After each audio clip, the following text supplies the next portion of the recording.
নারীকে ভাঙা হয়তো অনেক সহজ, কারণ সে ভালোবাসে নিঃস্বার্থভাবে, বিশ্বাস করে চোখ বুজে, আর নিজেকে বিলিয়ে দেয় নিঃশেষে। কিন্তু যখন সেই বিশ্বাস, ভালোবাসা অবহেলার ধাক্কায় চূর্ণ বিচূর্ণ হয়ে যায়, তখন সে আর আগের মতো থাকতে পারে না। আসসালামু আলাইকুম আমার প্রিয় ভিউয়ার্স, আপু ভাইয়ারা, আশা করছি আল্লাহর অশেষ রহমতে আপনারা সবাই অনেক ভালো আছেন। আলহামদুলিল্লাহ, আমিও ভালো আছি। একটু শারীরিক অসুস্থতার কারণে আজকে সকালবেলা আমি ঘুম থেকে উঠতে পারিনি।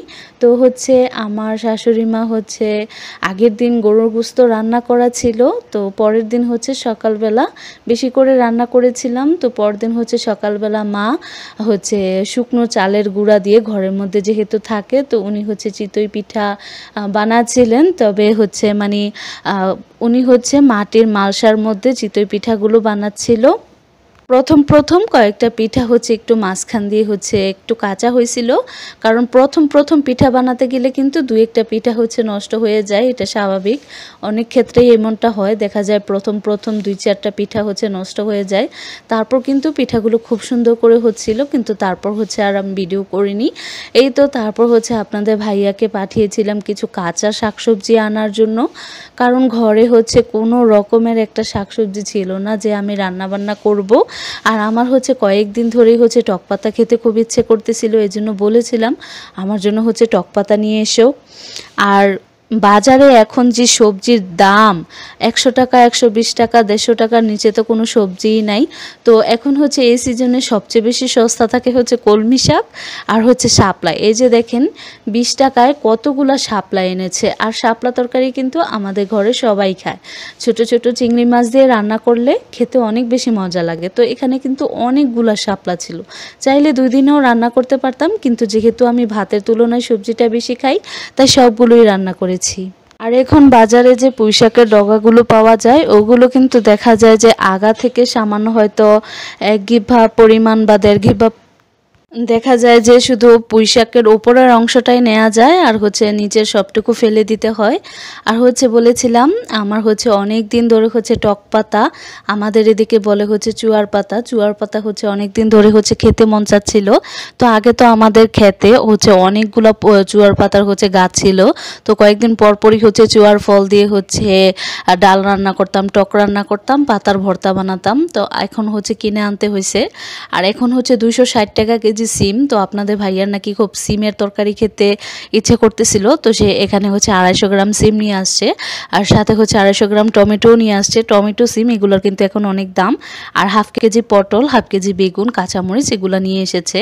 আসলে কিছু কিছু জিনিস আছে যেগুলো আমাদের না হলেই নয়, তো ওইগুলা লাগে। তো এখানে দেখেন কি বড় বড় সাইজের কলা নিয়ে এসেছিল।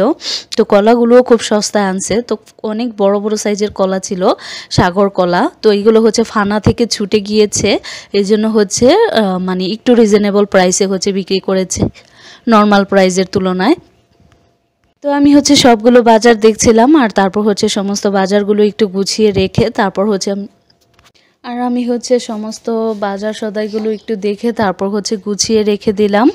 আর এই তো আমি তো ভাবছি যে আজকে কোনো বাজার সদাই, কাঁচা বাজার যেহেতু নাই, তাই আমি রান্না করতে বসাতে যেহেতু অনেকটা দেরি হয়ে যাবে, তো এই জন্য ঘরে আলু পেঁয়াজ ছিল, আর ফ্রিজে শোল মাছ ছিল। তো আমি শোল মাছ বের করে রেখেছি।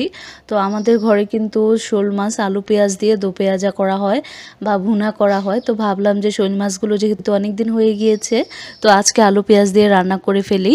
তো এই তো শোল মাছগুলো আমি হলুদ লবণ দিয়ে মাখিয়ে তারপর ভাজি করে নিতেছি। আর তারপর আলু আর পেঁয়াজ দিয়ে শোল মাছের তরকারিটা রান্না করে নিব।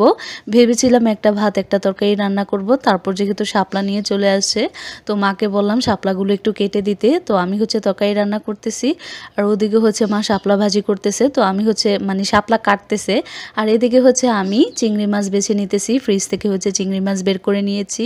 আমার কাছে তো ছোট চিংড়ি মাছ দিয়ে শাপলা তরকারি অনেক বেশি মজা লাগে খেতে। একদম শাপলা তরকারি হচ্ছে একটু সবুজ সবুজ থাকবে, তাহলে কিন্তু খেতে ভালো লাগে। তো মাছগুলো উল্টে পাল্টে হচ্ছে ভালো করে ভেজে নিতেছি। তো আমার প্রিয় ভিউয়ার্স আপু ভাইয়ারা যারা এখনও পর্যন্ত আমার ভিডিওটি দেখতেছেন, প্লিজ একটি লাইক দিয়ে পুরো ভিডিওটি কন্টিনিউ করবেন। আর শেষ পর্যন্ত আমার ভিডিওটি দেখে যাওয়ার পর আপনাদের কাছে যদি আমার দেখানো কোনো কথা বা কাজ ভালো লাগে, তাহলে প্লিজ আমার চ্যানেলটি সাবস্ক্রাইব করে দিবেন। আর এই যে দেখেন এখানে কিন্তু অনেকগুলা হচ্ছে শাপলা ছিল, তো মা হচ্ছে তাড়াতাড়ি করে কেটেও হচ্ছে শেষ করতে পারছিল না। তারপর হচ্ছে আমি একটু ঝোলের পানি দিয়ে তারপর হচ্ছে গিয়ে আবার আমিও শাপলা কাটতে হচ্ছে হাত লাগিয়েছিলাম। তো মাছগুলো হচ্ছে নামিয়ে আমি এখন আলু পেঁয়াজগুলো ভেজে নিতেছি, হালকা করে ভেজে নেব। তারপর হচ্ছে আদা রসুন বাটা দিয়ে দিব। তো এই যে আমি শাপলা কাটতে চলে গিয়েছিলাম, একদম কড়া ভাজা হয়ে গিয়েছে। তো এখন হচ্ছে একটু লবণ, পরিমাণ মতো লবণ, অল্প আদা রসুন বাটা আর একটু হলুদ দিয়ে এই তো 1 মিনিটের মতন নেড়েচেড়ে হচ্ছে মিশিয়ে ভেজে নিব। আর তারপর হচ্ছে দিয়ে দিব হচ্ছে শুকনো মরিচের গুঁড়া পরিমাণ মতো, আর তারপর অল্প পানি দিয়ে কষিয়ে নিব। আর তারপর হচ্ছে পুরো ঝোলের পানিটা দিয়ে দিব। এই তরকারিটা কিন্তু খেতে অসম্ভব মজা লাগে। একদম আমরা গোস্ত যেরকম করে রান্না করি না, সমস্ত রকম মশলা টশলা দিয়ে, শোল মাছ হচ্ছে আলু পেঁয়াজ দিয়ে একটু আদা রসুন বাটা একটু জিরার গুঁড়া দিয়ে রান্না করলে খেতে অনেক বেশি মজা হয়। তো এই তো আমি তরকারিতে হচ্ছে ঝোলের পানি দিয়ে তারপর বলক চলে এসেছে, আমি উপর দিয়ে মাছগুলো বিছিয়ে দিচ্ছি। আর তারপর হচ্ছে উপর দিয়ে নামানোর আগে জিরার গুঁড়া দিয়ে দিব। আর এই তো আজকে তরকারিটা কিন্তু অনেক বেশি মজা হয়েছিল। আর এদিকে হচ্ছে আমি চিংড়ি মাছের যে ছোট চিংড়ি মাছগুলো বেছে নিয়েছিলাম, চিংড়ি মাছের যোগাগুলো বা মাথাগুলো হচ্ছে আমি অল্প একটু পানি দিয়ে হচ্ছে বেটে নিতেছি। তো এই মাথা বাটাটা তরকারির মধ্যে দিলে কিন্তু অসম্ভব মজা হয় খেতে। মাছের ফ্লেভারটা পুরো তরকারির মধ্যে হচ্ছে একদম মানে ছড়িয়ে যায়। তো এই তো আমি হচ্ছে একটা পেঁয়াজ কুচি দিয়ে দিলাম, তারপর দিয়ে দিয়েছি পরিমাণ মতো হচ্ছে তেলটা দিয়ে পেঁয়াজটা ভাজছি। আর এদিকে হচ্ছে চিংড়ি মাছ আর চিংড়ি মাছের মাথাটা চিংড়ি মাছের মাথার জোগাটা যে বেটে রাখছিলাম ওইটার মধ্যে একটু পানি দিয়ে পরিমাণ মতো হলুদের গুঁড়া মরিচের গুঁড়া একটু লবণ দিয়ে পানিটার মধ্যে গুলিয়ে দিয়ে দিলাম।